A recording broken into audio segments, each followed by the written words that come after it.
Merci, Monsieur Raïs.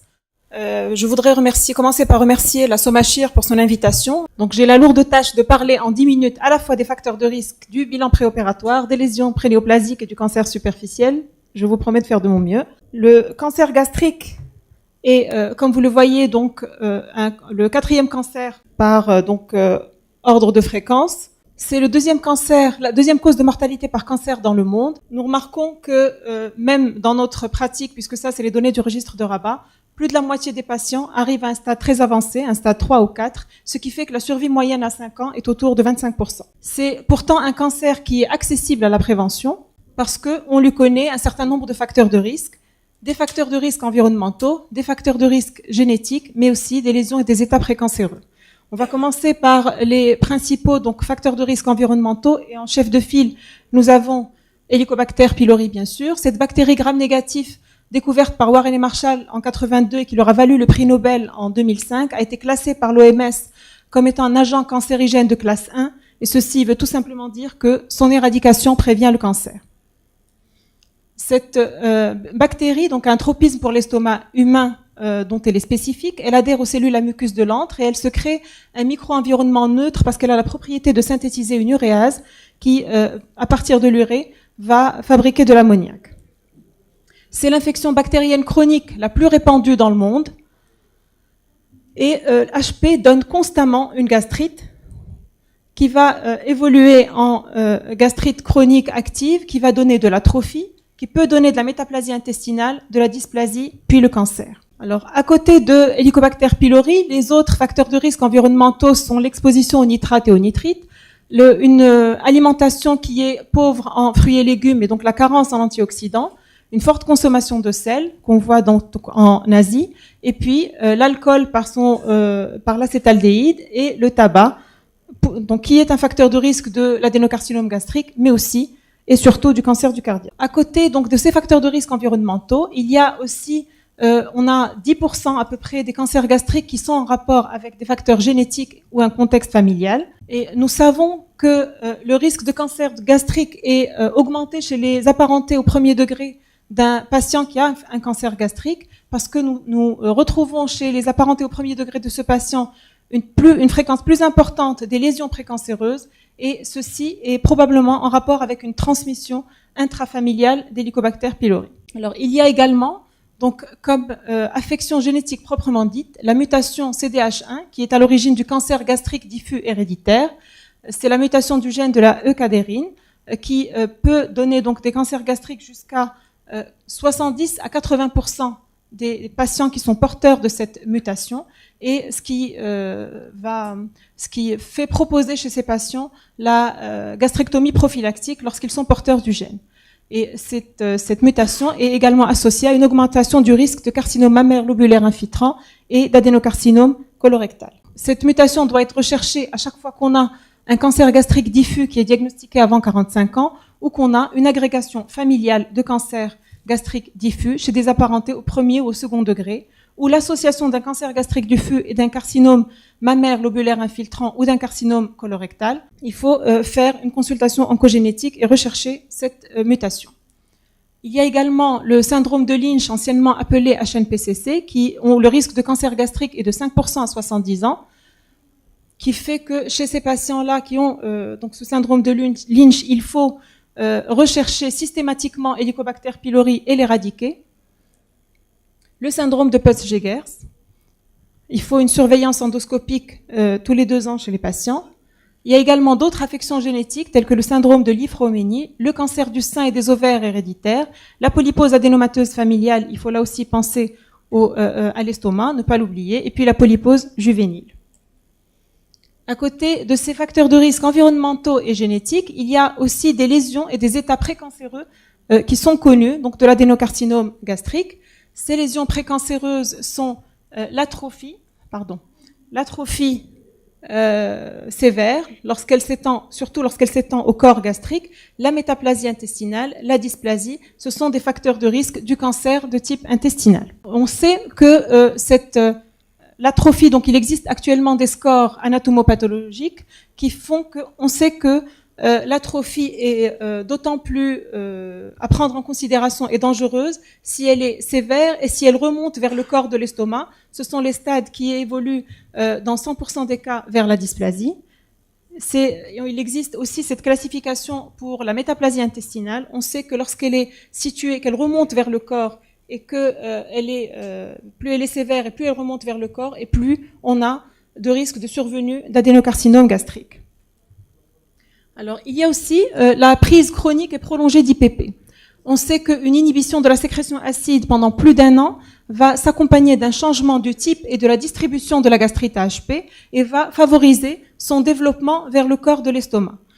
Ce qui fait que chez les patients qui ont une infection à Helicobacter pylori, les IPP au long cours vont accélérer la progression vers le cancer. Seulement, les IPP au long cours seuls, sans l'infection à HP, il n'y a aucune étude qui a prouvé qu'ils étaient tout seuls un facteur prédisposant à faire un cancer gastrique. Alors, la gastrectomie partielle, on sait que l'existence d'un moignon gastrique au bout de 15 à 20 ans, il y a un risque de cancer gastrique qui existe et ce risque est d'autant plus élevé que le patient est infecté par Helicobacter pylori. La chirurgie bariatrique, alors le fait d'exclure une partie de l'estomac fait que on peut plus y accéder et donc il faut éradiquer HP avant toute chirurgie bariatrique. Nous n'avons pas de données à long terme pour savoir ce qui se passe chez ces patients à long terme. Alors concernant la maladie de Birmer, les choses sont plus connues. Il y a une surveillance qui doit être proposée chez ces patients puisque on sait que il y a un risque d'adénocarcinome gastrique. Alors la maladie de Ménétrier aussi est une lésion précancéreuse. Les polypes gastriques, il faut absolument réséquer les adénomes et les polypes hyperplasiques lorsqu'ils sont supérieurs à 10 mm parce qu'ils constituent des lésions précancéreuses.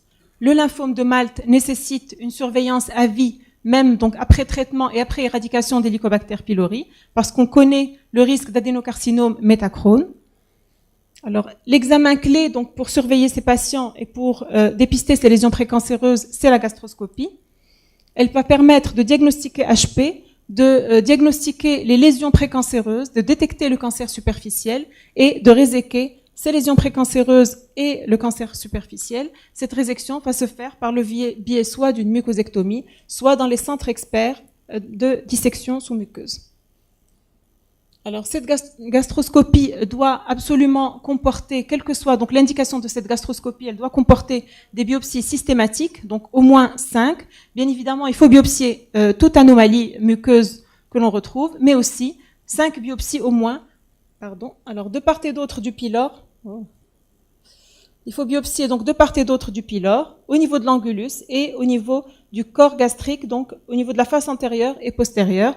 Cela va permettre de faire le diagnostic de HP, d'évaluer, de rechercher et d'évaluer l'existence de lésions prénéoplasiques, à savoir une éventuelle atrophie de la métaplasie, voire même de la dysplasie. D'autant plus que cette gastroscopie a connu ces dernières années de nombreux progrès avec le zoom, avec la magnification, la chromoendoscopie qui peut se faire par des colorants vitaux, et c'est essentiellement l'indicocarmin qui est utilisé donc au niveau de l'estomac, ou aussi une coloration virtuelle qui existe actuellement sur tous les derniers les endoscopes récents, qui nous simplifie la vie et qui nous permet d'améliorer le diagnostic et la détection des lésions précancéreuses, voire même du cancer superficiel.